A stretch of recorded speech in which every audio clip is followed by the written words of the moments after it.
الحمد للہ وقفا وسلام علی سید الرسل وخاتم الانبیاء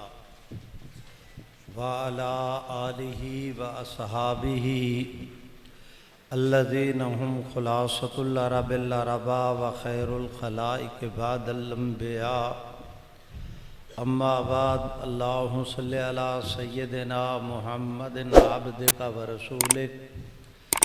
وصلی کذالک علی جمیع الانبیاء والمرسلین وعلی الملائکۃ المقربین وعلی عباد اللہ الصالحین اجمعین الی یوم الدین۔ گرامی قدر برادران اسلام، حضرت مخدوم زادہ مولانا قاری محمد ابوبکر مدظ اللہم نے آج مجھ مسکین کی حاضری کے متعلق جو ارشاد فرمایا، اللہ تعالیٰ مجھے حضرت کی توقعات پر پورا اترنے کی توفیق عطا فرمائیں۔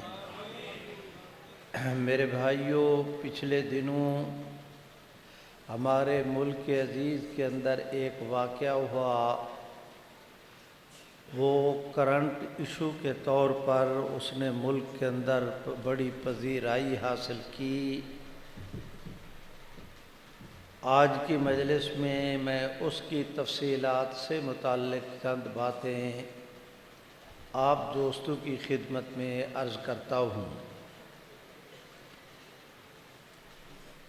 مرزا قادیانی کے ایک بیٹے کا نام مرزا محمود تھا۔ مرزا محمود نے ایک کتاب لکھی، تفسیر صغیر اس کا نام رکھا۔ اپنے طور پر اس نے قرآن مجید کا ترجمہ کیا اور اس کی تفسیر لکھی۔ 1400 سال میں بڑے سے بڑے اسلام کے مخالف نے آج تک اتنی تحریف اور تدلیس نہیں کی جتنی اس بد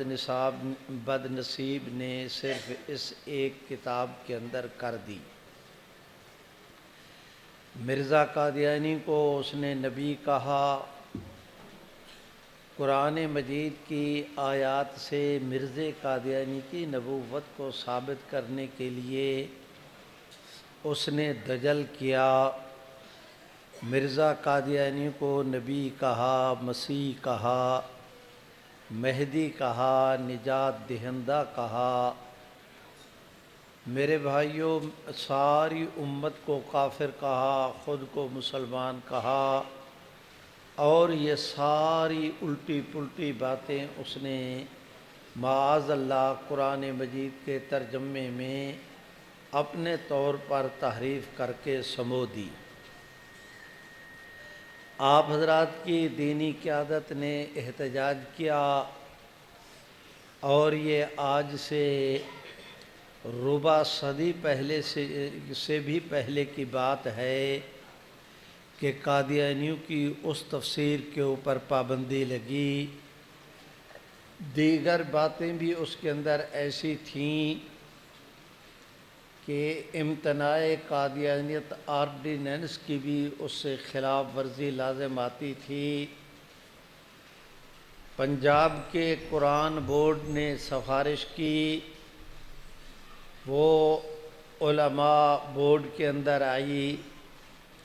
علماء بورڈ نے رائے دی، پنجاب گورنمنٹ نے اس کے اوپر مشاورت کی، اور قادیانیوں کی اس تفسیر کو چھاپنا، تقسیم کرنا ممنوع قرار دے دیا گیا۔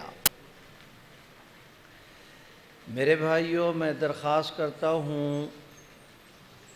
مرزا قادیانی کے ایک بیٹے کا نام مبارک تھا، اور وہ اتنا نامبارک ثابت ہوا کہ جتنی ملعون قادیاں کی اس کے ذریعے ہوا خیزی ہوئی، وہ ایک مستقل مضمون ہے۔ اگر میں آج کی مجلس میں اسے شروع کر دوں تو پھر دوسری گفتگو کرنی میرے لیے وقت باقی نہیں رہے گا۔ میرے بھائیوں، میں گزارش کرتا ہوں اس کو وہ مبارک احمد اس کا نام رکھا مرزے کے بیٹے کا، اب مرزے قادیانی کے خاندان کے اندر آج سے 50-60 سال پہلے ایک اور لڑکا پیدا ہوا رائل فیملی میں، تو اسی کی یاد میں اس کا نام بھی مبارک رکھا گیا۔ لیکن وہ بھی مبارک تھا، یہ بھی مبارک تھا، کوئی بات لکھی جائے تو پتہ نہیں چلے گا کہ اس نے کہی تھی یا اس نے۔ ان دونوں کے درمیان فرق واضح کرنے کے لیے اسے مبارک ثانی قادیانیوں نے کہنا شروع کیا۔ جناب نگر کے اندر جو قادیانی تعلیمی ادارے ہیں، یوم والدین کے نام پر ان بچوں کو کہا گیا کہ آپ اپنے ماں باپ کو بھی بلا کر لے آئیں۔ ایک تعلیمی ادارے کے گراؤنڈ کے اندر قادیانیوں نے کھلے عام جلسہ کیا۔ وہ تفسیر جس پر گورنمنٹ نے پابندی لگائی تھی، جس کا شائع کرنا، تقسیم کرنا قانوناً ممنوع تھا، اس مبارک ثانی کے ذریعے 30 قادیانی طلباء اور 35 قادیانی طالبات کے اندر اس کو تقسیم کیا گیا۔ مسلمانوں کو پتہ چلا، انہوں نے چناب نگر کے تھانے کے اندر درخواست دائر کی کہ ان کے خلاف کیس دائر کیا جائے۔ لیگل ایڈوائزر، حکومتی وکلاء، ڈی ایس پی صاحب، ایس پی صاحب، مختلف حضرات سے رائے لیتے لیتے عرصے کے بعد جا کر ایف آئی آر درج ہوئی۔ 7 نامزد ملزمان تھے اور باقی نامعلوم۔ ان 7 نامزد ملزمان میں یہ مبارک ثانی قادیانی بھی تھا۔ یہ گرفتار ہوا۔ قادیانیوں نے چناب نگر کے تھانے پر بلوا بولا، دھاوا بولا، توڑ پھوڑ کی، اسے رہا کرانے کی کوشش کی، لیکن پولیس اسے نکال کر لے گئی اور جیل میں ڈال دیا۔ چنانچہ قادیانیوں نے جب کچھ ہاتھ نہ آیا، مجبوراً انہوں نے عدالت کا دروازہ کھٹکھٹایا، سیشن جج کے پاس اس کی ضمانت کی درخواست دائر کی۔ لالیاں کے ایڈیشنل سیشن جج جناب راجہ افضل صاحب، انہوں نے کیس کی سماعت کی، کئی پیشیاں بڑھیں۔ انہوں نے کیس کی سماعت مکمل ہونے کے بعد اس قادیانی ملزم مبارک ثانی کی ضمانت کی درخواست کینسل کر دی، مسترد کر دی۔ چنانچہ قادیانی اس کے خلاف، اس ایڈیشنل جج کے فیصلے کے خلاف لاہور ہائی کورٹ کے اندر اپیل لے کر گئے۔ جناب جسٹس حیدر فاروق صاحب نے کیس کی سماعت کی۔ اللہ نے کرم کیا، انہوں نے بھی ایڈیشنل سیشن جج کے فیصلے کو علی حال ہی باقی رکھا اور قادیانی کی ضمانت مسترد کر دی۔ قادیانی اس کے خلاف سپریم کورٹ کے اندر کیس لے کر گئے۔ ہمارے موجودہ چیف جسٹس، جو بظاہر شاید اپنی ملازمت کا آخری ہفتہ گزار رہے ہیں، میرے بھائیوں، میری مراد جناب چیف جسٹس قاضی فیض عیسیٰ نے قادیانیوں کی اس درخواست کو اپنے سماعت میں رکھا۔ 6 فروری کو اس نے 6 فروری 2024 کو اس نے فیصلہ دیا اس قادیانی کی ضمانت منظور کر لی جاتی، ہمیں اس پر کوئی شاید اعتراض نہ ہوتا، اس لیے کہ ضمانتیں تو قاتلوں کی بھی ہو جاتی ہیں۔ ٹھیک ہے، ضمانت لے لیتے کہ بہت عرصہ ہو گیا جیل کے اندر ہے، قانون کہتا ہے ضمانت لے لی۔ اب ٹرائل کورٹ کے اندر کیس جاتا، سیشن جج سنتا، سیشن جج کے بعد پھر اپیل جاتی ہائی کورٹ میں، اس کے بعد سپریم کورٹ میں جانا تھا۔ اگر کوئی مسائل ڈسکس ہوئے تو سپریم کورٹ کے لیے موقع موجود تھا کہ وہ آگے چل کر اس پر اپنی رائے دے سکتے تھے۔ اس وقت قانونی نقطہ نظر سے جناب چیف جسٹس صاحب کے سامنے جو کیس تھا وہ صرف اس بات سے متعلق تھا کہ اس کی ضمانت لینی ہے یا مسترد کرنی ہے، لیکن جناب چیف جسٹس صاحب نے جو فیصلہ دیا صرف یہ کہ اس کی ضمانت منظور نہیں کی، کیس بھی ختم کر دیا، اسے بھی بری کر دیا۔ چلو اس کیس سے متعلق کیس کو ختم کرنا، بری کرنا، آخر چیف جسٹس آف پاکستان ہیں، وہ اپنے اختیارات سے ایسے کرتے۔ میرے بھائیوں، شاید تب بھی اس کے اوپر اتنا شور شرابہ نہ ہوتا۔ شور شرابے کا اصل باعث یہ ہوا کہ سیمپلی ضمانت کے ایک کیس میں جناب چیف جسٹس صاحب نے 20 ایسی غیر متعلقہ باتیں جن کا کس ذرہ برابر بھی کیس کے ساتھ کوئی تعلق نہیں تھا، ان کو وہ زیر بحث لے کر آئے، اور نتیجے کے طور پر 100% جناب چیف جسٹس صاحب کا فیصلہ قادیانیوں کے حق کے اندر جاتا تھا۔ کراچی سے لے کر خیبر تک سوشل میڈیا پر تمام مکاتب فکر کی مذہبی جماعتیں، قومی رہنما، میرے بھائیوں، وکلاء اور قانون دار اور دانشور، انہوں نے اس کے اوپر اتنا احتجاج کیا کہ جناب چیف جسٹس صاحب کو اعلان کرنا پڑا کہ فیصلہ لکھتے ہوئے انسان سے غلطی ہو جاتی ہے، اگر مجھ سے کوئی غلطی ہو گئی ہے تو میں نظر ثانی پر اسے درست کرنے کے لیے تیار ہوں۔ میرے بھائیوں، میں آپ حضرات کی خدمت میں گزارش کرتا ہوں، اس دوران 21 فروری کو مجلس تحفظ ختم نبوت نے لاہور میں تمام مکاتب فکر کے علماء کرام اور جماعتوں کی مشترکہ APC منعقد کی۔ اس APC میں تمام مکاتب فکر نے، تمام جماعتوں کے ذمہ دار حضرات نے متفقہ طور پر متفق اللسان ہو کر اس کیس کو مسترد کر دیا۔ چنانچہ 22 فروری کو یعنی اگلے دن سپریم کورٹ کو ایک وضاحت جاری کرنی پڑی، لیکن وہ وضاحت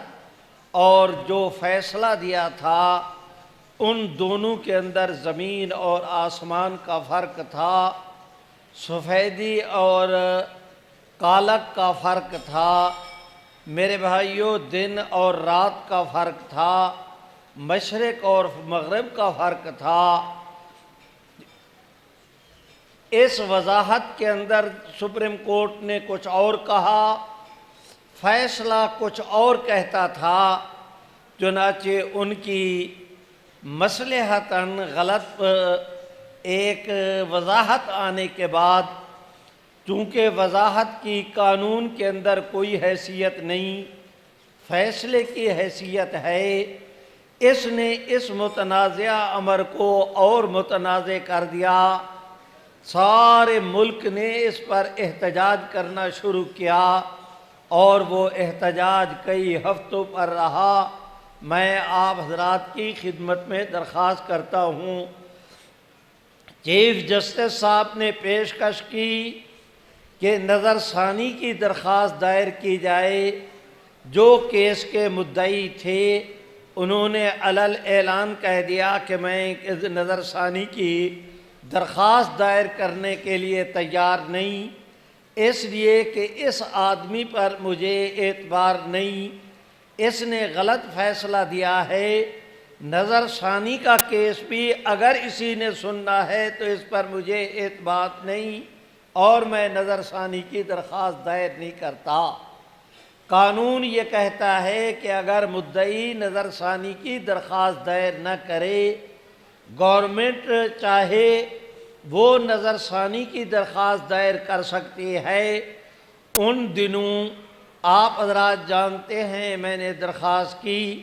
6 فروری کو فیصلہ جاری ہوا، 8 فروری کو ہمارے ملک کے اندر جنرل الیکشن تھے۔ جس وقت یہ فیصلہ آیا عبوری حکومتیں تھیں اور مستقل کوئی حکومت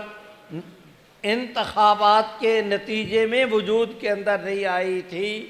اس عبوری پیریڈ میں آپ حضرات کو معلوم ہوگا محسن نقوی صاحب وہ پنجاب کے وزیر اعلیٰ تھے، چنانچہ عدالت نے ان کو تیار کیا،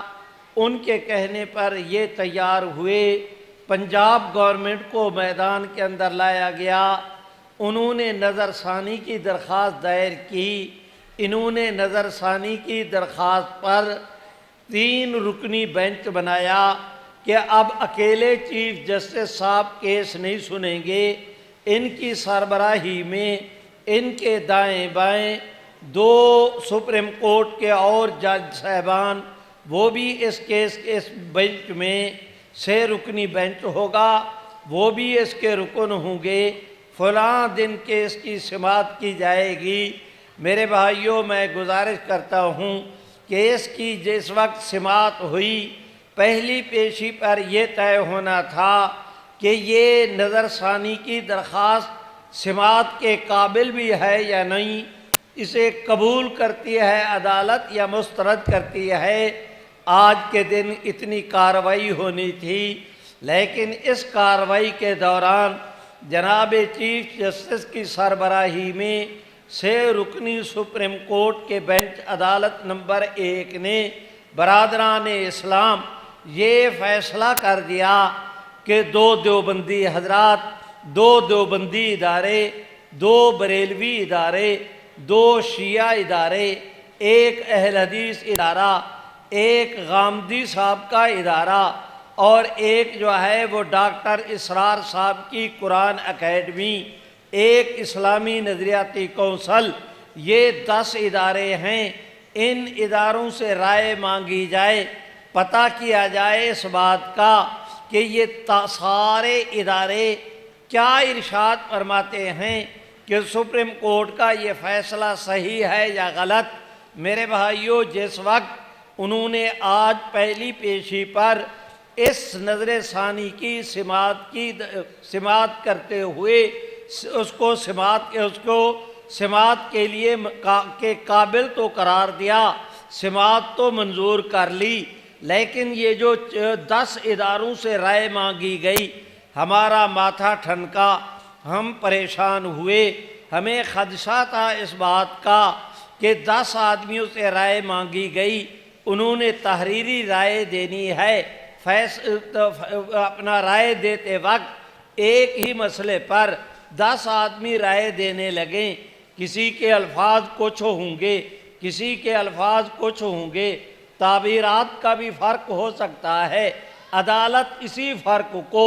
رائے کو پہاڑ بنا کر پیش کر دے کہ اس مسئلے پر دیوبندی کچھ کہتے ہیں، بریلوی کچھ کہتے ہیں، اہل حدیث حضرات کچھ کہتے ہیں، ڈاکٹر اسرار صاحب کچھ کہتے ہیں، سرکاری ادارہ نظریاتی کونسل کچھ کہتے ہیں، تو ایک موقع مل جائے گا ان کو ایک اور فیصلہ کرنے کا تمام تر الزام ان دینی اداروں کے سر آئے گا کہ یہ آپس کے اندر متفق نہیں، فائدہ قادیانیت جیسے کفر بواہ کو ملے گا۔ میرے بھائیوں، ہمارے لیے یہ اتنی پریشان کن مرحلہ تھا۔ ان دنوں حضرت مولانا فضل الرحمان اتفاق سے کراچی گئے ہوئے تھے۔ مجھ مسکین کو پتہ چلا، میں نے اپنی مجلس کے کراچی کے امیر کی خدمت میں مولانا اعجاز مصطفیٰ کی خدمت میں درخواست کی کہ آپ مولانا کے پاس جائیں، انہیں کہیں کہ اس کیس کی وجہ سے یہ گمبھیر حالات پیدا ہو گئے ہیں، تشویش یہ ہے کہ بجائے نفع کے نقصان نہ ہو، کہیں ایسا نہ ہو کہ 150 سالہ جد و جہد عقیدہ ختم نبوت کے حوالے سے ہمارے اس خطے میں وہ حضرت نانوتوی، حضرت شیخ الہند، حضرت گنگوہی سے لے کر یہاں اس سٹیج تک جتنی امت نے محنت کی ساری کہیں غارت نہ کر دی جائے۔ حضرت مولانا فضل الرحمان نے مولانا اعجاز مصطفیٰ سے کہا کہ میں خود فکر مند ہوں، ساری تفصیلات میرے علم میں ہیں، کچھ باتوں کا جو پتہ نہیں تھا آپ نے بھی بتا دی، لیکن میں نے حضرت شیخ الاسلام مولانا محمد تقی عثمانی سے اسی کیس کی بابت مشاورت کے لیے کل میں نے ان سے میٹنگ طلب کی ہوئی، ان سے وقت مانگا ہوا ہے۔ اچھا ہوگا کہ آپ بھی آ جائیں، تینوں بیٹھ کر اس پر غور کرتے ہیں۔ چنانچہ اگلے دن اجلاس منعقد ہوا، تینوں حضرات نے غور و فکر کرنے کے بعد اس بات پر متفق ہوئے کہ مختلف اداروں سے رائے مانگنا یہ بدنیتی پر مبنی ہے، بلا وجہ نہیں، لیکن چونکہ سپریم کورٹ ایک آرڈر پاس کر چکی ہے اس کو اب روکا تو نہیں جا سکتا، البتہ اس کے سامنے بند باندھا جا سکتا ہے۔ شریفو سبحان اللہ تو کہو اور بلند آواز سے، جس کو اللہ جتنی توفیق دے اتنی بلند آواز سے۔ میرا وعدہ رہا کہ میں نے لمبی گفتگو نہیں کرنی، 1 گھنٹہ تو کہیں گیا نہیں، اور یہ 1 گھنٹہ میری اصطلاح میں کوئی لمبا وقت نہیں ہے۔ بعد میں تقریر کوشش کرتا ہوں کہ اس سے بھی کم وقت میں یہ بات جو میں نے شروع کی، سبحان اللہ تو کہو، اور یہ وعدہ رہا کہ میں نے کوئی اور بات نہیں چھیڑنی، لیکن یہ آپ کو اس طرح سمجھا کر جانے کی کوشش کروں گا کہ اگر اسے بھلانا بھی چاہو تو زندگی میں بھلا نہیں سکو گے۔ میرے بھائیوں، میں آپ حضرات سے گزارش کرتا ہوں، ان 3 حضرات علماء کرام نے باہمی مشورہ کیا کہ آپ لوگ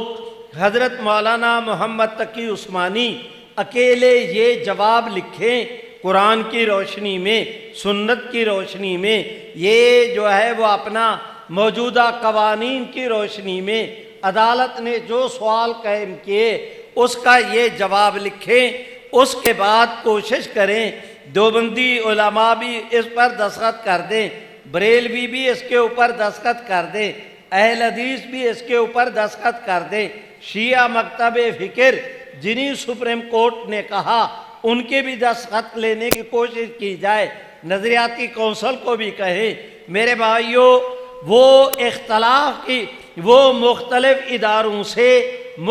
اداروں سے رائے مانگ کر اس مسئلے کو متنازع بنانا چاہتے تھے، ہم سب کو اکٹھا کر کے محمد عربی کی امت کا اتحاد دکھانا چاہتے تھے۔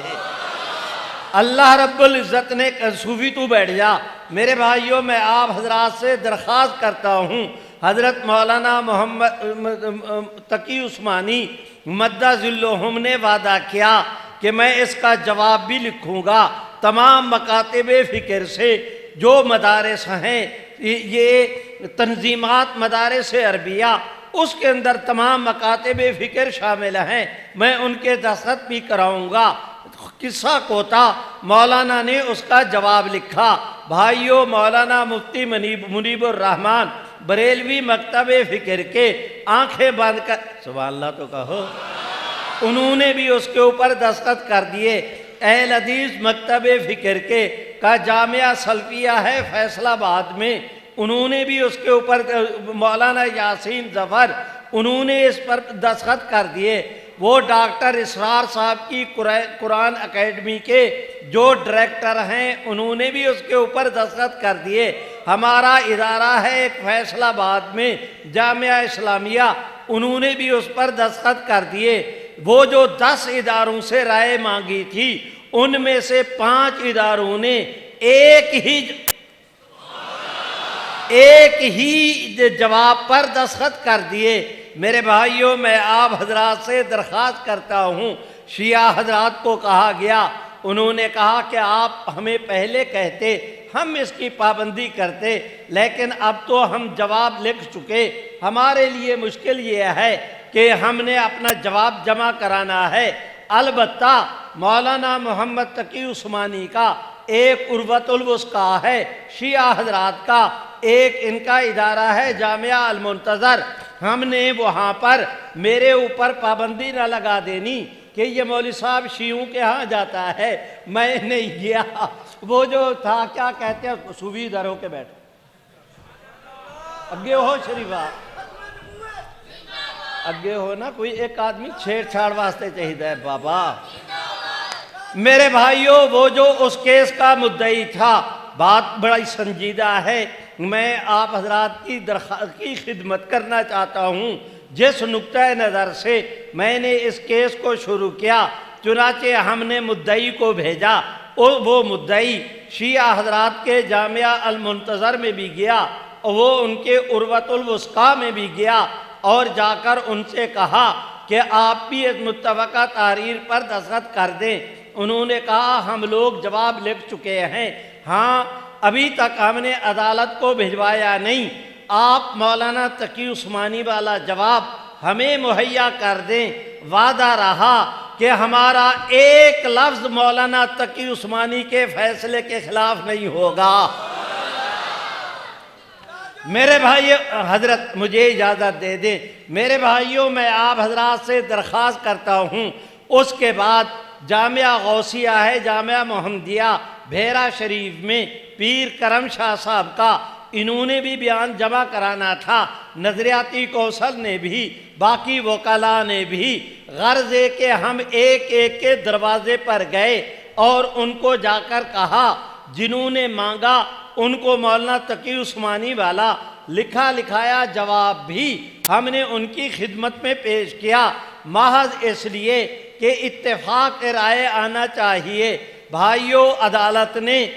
کہا تھا کہ 1 مہینے کے بعد ہم کیس کی سماعت کریں گے، 1 مہینے کی بجائے 1.25 مہینے ہو گئے، عدالت تاریخ نہیں دے رہی۔ پتہ ہمیں بھی تھا، کاپیاں ہمارے پاس بھی موجود تھی کہ 10 کے 10 اداروں میں سے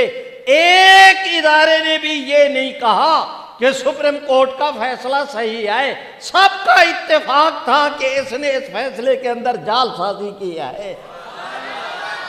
میرے بھائیوں، میں آپ دوستوں کی خدمت میں درخواست کرتا ہوں، اب ہماری کوشش کہ کیس کی سماعت ہو، ان کی کوشش یہ کہ اگر دنیا کو پتہ چل گیا کہ ہم یہ سارے ادارے مل کر وہ یہ کہتے ہیں کہ چیف جسٹس نے قرآن مجید کی آیات کو غیر محل پر پیش کیا، وہ یہ لکھتے ہیں کہ تحریف کا ارتکاب کیا گیا ہے، ان آیات کا یہ مفہوم نہیں جو چیف جسٹس نے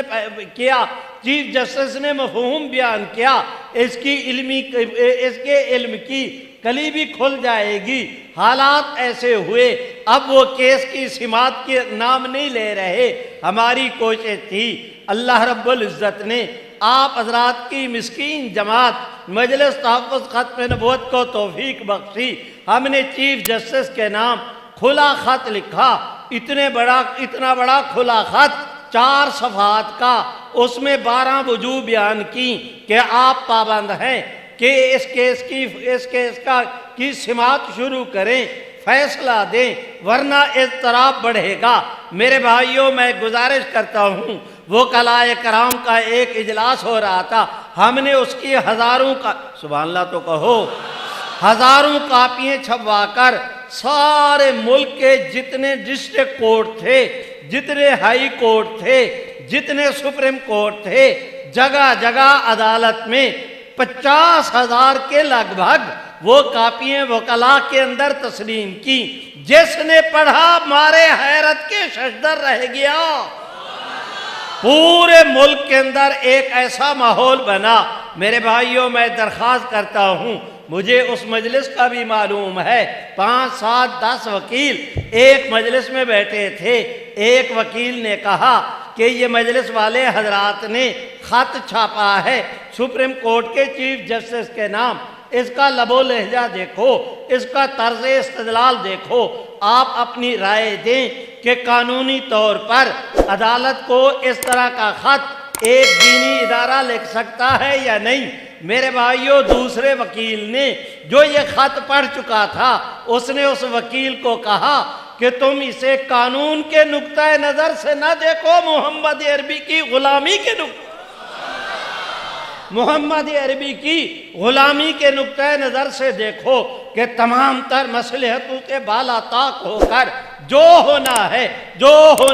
ہو جائے، جو کل ہونا ہے وہ آج ہو جائے، جو آج ہونا ہے ابھی ہو جائے، لیکن سب کچھ برداشت کرنے کے لیے تیار۔ محمد عربی کی عزت کی طرف کوئی آدمی میلی نگاہ سے دیکھے، ہاتھ اٹھا کے کہہ دو یہ برداشت، زور سے بولو نا، یہ برداشت۔ میرے بھائیوں، میں درخواست کرتا ہوں، اللہ نے کرم کیا، 29 مئی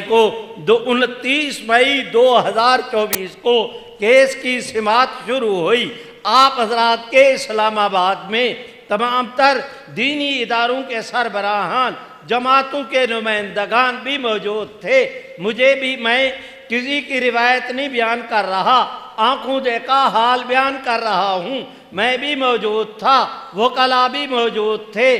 مدعی بھی موجود تھا، قادیانی بھی موجود تھے، جج بھی ہیں، عدالت بھی ہے، جج بھی ہیں، عدالت بھی ہے، قانون دان بھی ہیں، علماء بھی، مشائخ بھی۔ اب اس کے اوپر بحث شروع ہوئی، خالصتاً قانونی بحث کہ یہ صحیح ہے یا غلط، فلاں فیصلے کے اعتبار سے ایسے لکھنا چاہیے تھا، یہ غلط لکھا گیا، یوں نہیں یوں ہونا چاہیے تھا، الہ آباد کا سپریم کورٹ یہ کہتا ہے، وہ ماریشس کا یہ کہتا ہے، مونٹریال کا یہ کہتا ہے، کینیڈا کا، اس پر بحث چل رہی تھی۔ میرے بھائیوں، میں درخواست کرتا ہوں، میں نے اپنی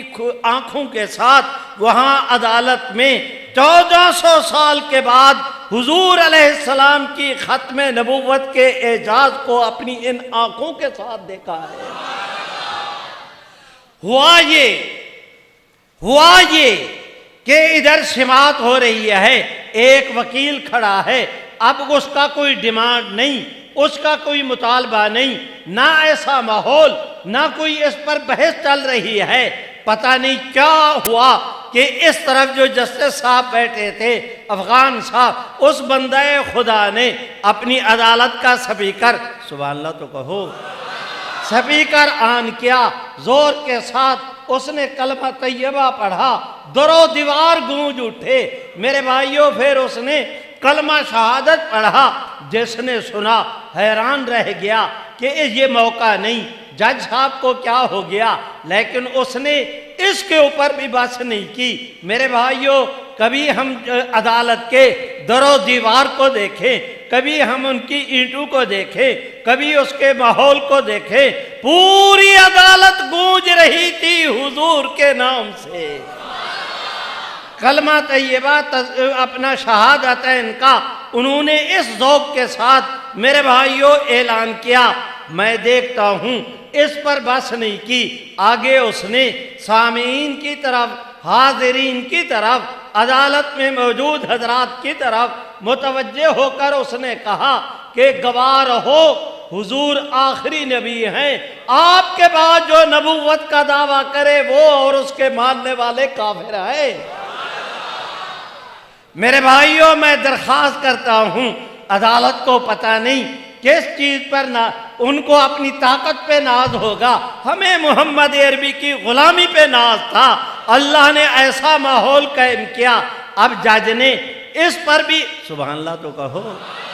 جج نے اس پر بھی اکتفا نہیں کی، اس طرح متوجہ ہوا، جو چیف جسٹس ساتھ بیٹھے تھے، کہتا ہے یہ صرف میرا عقیدہ نہیں، چیف جسٹس کا بھی یہی عقیدہ ہے، یہ جو ساتھ میں بینچ والے اور تیسرے رکن بیٹھے ہیں ان کا بھی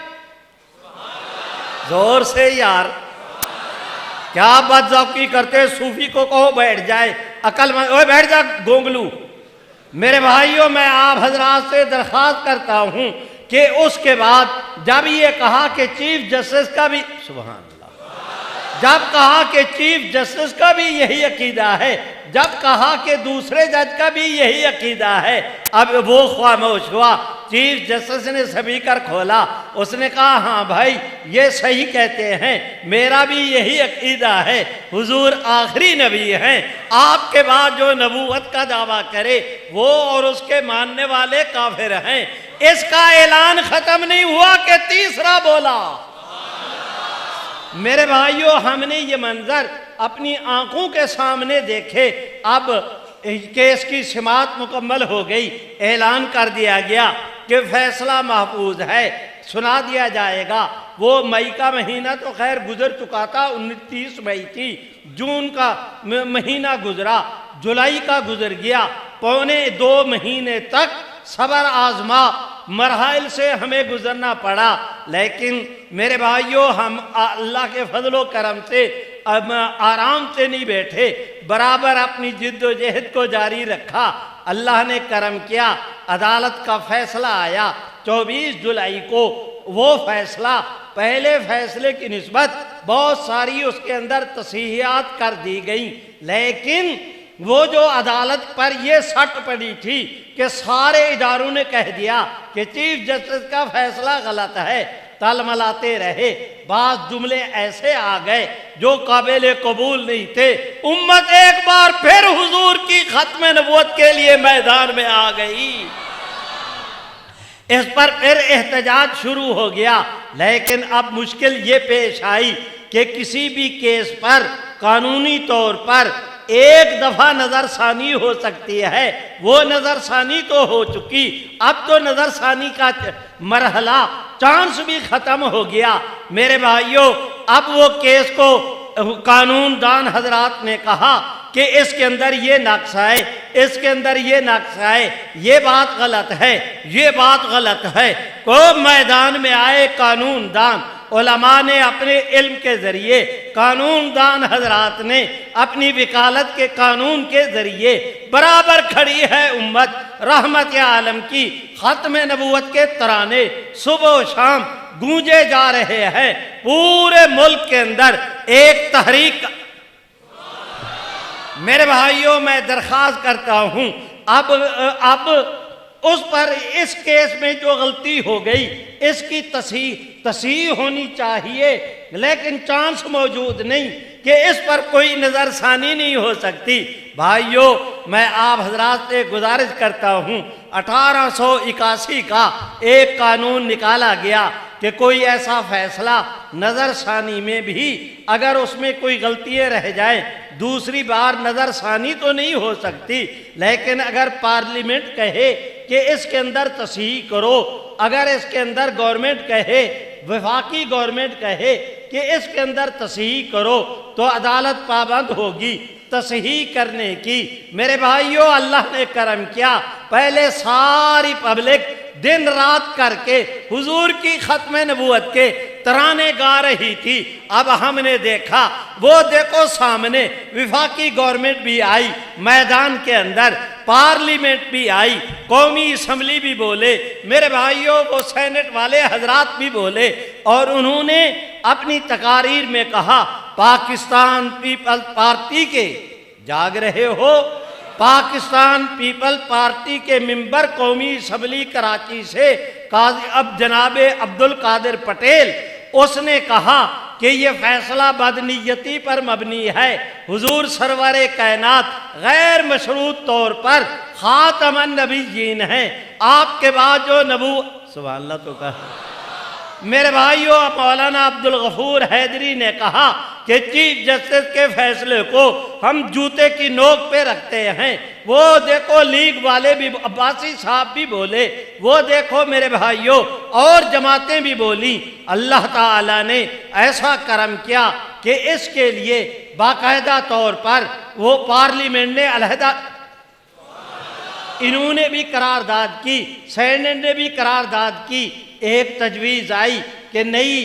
نئی ترمیم لائی جائے، ایک تجویز آئی کہ نئی قرارداد منظور کی جائے، ایک تجویز آئی کہ نئے اس فیصلے کو کل عدم قرار دیا جائے۔ کسی نے کہا کہ جن جج صاحبان نے یہ مبنی بر فساد فیصلہ کیا ہے، ان کے خلاف عدالت کے اندر، کونسل کے اندر ریفرنس دائر ہونا چاہیے۔ میرے بھائیوں، جنہوں نے غلط فیصلہ کیا تھا اپنی عقل کی بنیاد پر یا کسی سازش کی بنیاد پر، میرے پاس کوئی دلائل نہیں، میں اس کا پابند بھی نہیں، مجھے جو عرض کرنا ہے غلطی کی وجہ کچھ ہو، لیکن یہ واقعہ ہے کہ دینے کی بجائے انہیں لینے کی بجائے دینے پڑ گئے۔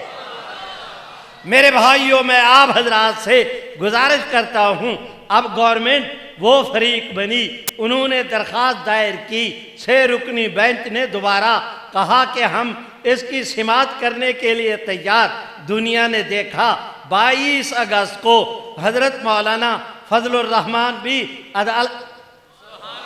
عدالت میں آئے اور انہوں نے عدالت میں کہا کہ میری 70 سالہ زندگی ہو گئی، آج پہلی دفعہ میں کسی عدالت میں آیا ہوں اور شکر ہے کہ حضور کی ختم نبوت کے لیے آیا ہوں۔ حضرت مولانا تقی عثمانی سے واقعہ یہ ہے، عدالت نے درخواست کی، ان کے ساتھ رابطہ کیا، وہ استنبول میں تھے، ترکی میں، ان کے ساتھ نیٹ پر رابطہ قائم کیا گیا، آن لائن انہوں نے بیان دیا۔ بریلوی مکتب فکر کے مولانا شیر محمد صاحب، حضرت مولانا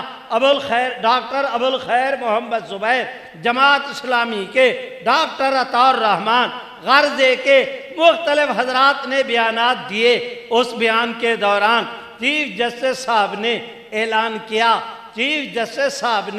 اعلان کیا کہ قادیانیوں کے لیے اب صرف 2 ہی راستے ہیں، یا تو وہ حضور کی ختم نبوت کا اقرار کر کے مسلمان ہو جائیں، ملعون قادیاں کو چھوڑ دیں، یا یہ کہ آئین نے جو ان کو غیر مسلم لکھا ہے وہ آئینی اپنی حیثیت کو تسلیم کر لیں۔ اس کے علاوہ ان کے پاس تیسرا اور کوئی راستہ باقی نہیں رہا۔ میرے بھائیوں، یہ ان کی رولنگ ریکارڈ کا حصہ ہے، جیو نیوز نے بھی شائع کی۔ اب میں آپ حضرات سے درخواست کرتا ہوں کہ اس کا انہوں نے اس دن مختصر فیصلے کا اعلان کر دیا، جتنے کانٹے تھے سارے نکال دیے گئے، لیکن ابھی تک وہ تفصیلی فیصلہ آنا تھا۔ میرے بھائیوں، اس دوران میں اللہ تعالیٰ نے کرم کا معاملہ کیا۔ 7 ستمبر کو وہ اپنا لاہور کے اندر ختم نبوت جو گولڈن جوبلی منائی گئی، کراچی سے لے کر خیبر تک پورے ملک میں تحریک ختم نبوت 1974 کا ماحول بنا، آگاہی ہوئی۔ میرے بھائیوں، اتنا بڑا سبحان اللہ تو کہو، اتنا بڑا اجتماع منعقد ہوا، مجھے خوشی ہے اس امر کی کہ آپ حضرات کے وہ اپنا خدام اہل سنت کے رئیس اور امیر ہمارے مخدوم حضرت قاضی ظہور الحسین مدہ ذلہم، وہ بھی اس میں گولڈن جوبلی میں تشریف لے گئے۔ بیماریوں کے باوجود کھڑے ہو کر انہوں نے تقریر کی، والد کا بھی حق ادا کیا، دادے کا بھی حق ادا کیا، تمہاری بھی یاد تازہ کر دی۔ میرے بھائیوں، اب میں گزارش کرتا ہوں، ماحول بدل رہا ہے۔ اللہ نے کرم کیا کہ اس فیصلے کے بعد، اس ریلی کے بعد باہر کی دنیا نے لکھا کہ پاکستان کی غیر جانبدار مبصرین نے لکھا کہ آج تک پاکستان کی مذہبی تاریخ میں اتنا بڑا اجتماع کبھی منعقد نہیں ہوا جتنا اللہ نے ختم نبوت کے نام پہ منعقد کرا دیا۔ میرے بھائیوں، اس کے صدقے میں اللہ نے کرم کیا، ایک ہفتے میں 50 سے زیادہ ملک بھر میں قادیانیوں کے قبول اسلام کی ہمیں خبریں ملی، وہ بھی ہم شائع کر رہے ہیں۔ وہ جو عدالت نے اب فیصلہ دیا ہے، میرے بھائیوں کیا کہتے ہیں، 10 اکتوبر کو انشاءاللہ وہ بھی شائع کر رہے ہیں، فری تقسیم کریں گے لاکھوں کی تعداد میں۔ عشق تیرے نچایا تھیا تھیا۔ میرے بھائیوں، میں آپ حضرات کی خدمت میں گزارش کرتا ہوں، کہاں 2000، کہاں 1974، کہاں 2024، یہ 50 سال ہو گئے۔ آپ لوگوں نے میرے بھائیوں اس اجلاس میں شریک ہو کر جس عظمت کا ثبوت دیا، دوست دشمن پر یہ بات واضح کی کہ 50 سال گزرنے کے باوجود امت بوڑھی نہیں ہوئی، آج بھی حضور کی ختم نبوت کی پہرے داری کے لیے ہم اسی طرح تیار کھڑے ہیں جس طرح 50 سال پہلے کھڑے تھے، اس طرح نہیں جس طرح پہلی صدی میں سیدنا صدیق اکبر کی قیادت میں صحابہ کی جماعت کھڑی تھی۔ اب میں آپ حضرات سے آخری بات عرض کر رہا ہوں آدھے منٹ میں، اور وہ یہ کہ صوفی کو کہو گڑبڑ نہ کرے۔ وآخر دعوانا الحمدللہ رب العالمین۔